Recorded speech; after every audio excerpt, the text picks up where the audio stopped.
Now in this example, we're looking at the same data set as our first one. That is, the question was asked, how many kids do you ideally want to have? And these responses on the top are from a statistics class that was previously given. Now, in our last histogram, we went ahead and we used individual responses, 0, 1, 2, 3, 4, 5, to create our bars, because we had a pretty small and compact data set.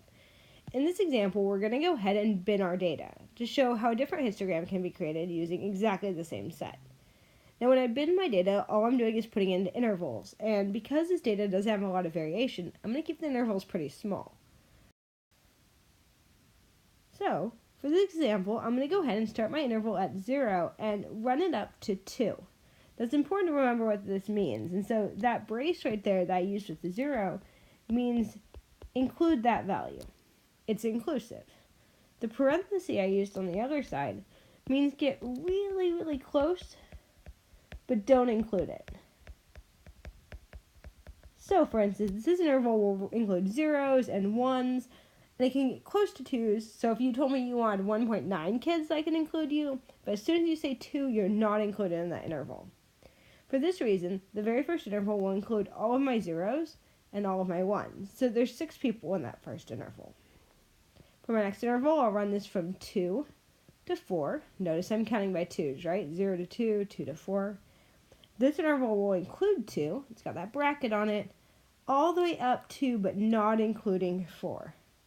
And because I have 7 3s and 4 2s, it looks like I have 11 numbers in there. My next one will be from 4 up to but not including 6. And I've got 3 4s and a 5, so there will be 4 numbers in this interval. Now I've gone ahead and binned my data, it's time to create our histogram. Remember, when I start a histogram, I start by creating a horizontal and a vertical axis. The next thing I need to do is go ahead and put my observation values on my horizontal axis. Now my count starts with 0, so I'll put a little marker at 0 at the very beginning. Notice this is a little different than last time. Then I'll go ahead and count by 1. So we'll go 0, 1, 2, 3, 4, 5, and we'll go to 6. Just go a little bit further. I also need to go ahead and put the count on the vertical axis. As my counts are 4, 6, and 11, I need to make sure my vertical axis goes all the way up to 11. And to be conservative about this, I went ahead and went up to 12, so I've got a little extra room. Now that I've got my histogram set up, I need to go ahead and mark off where my intervals are. So my first interval is going from 0 to 2. So what I'll do is I'll go ahead and from 0 to 2, I'll put a bar that's 6 tall. Next, between 2 and 4, I'll add in a bar that's 11 tall. And for the final bar, I'll make it 4 tall.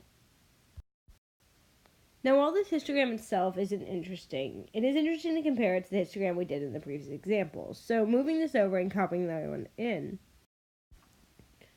we can see advantages and disadvantages to both of these. The first one we did, the one over on the right, was treating each observation as a separate bar. And you can tell from it that there's a lot of detail in that, right?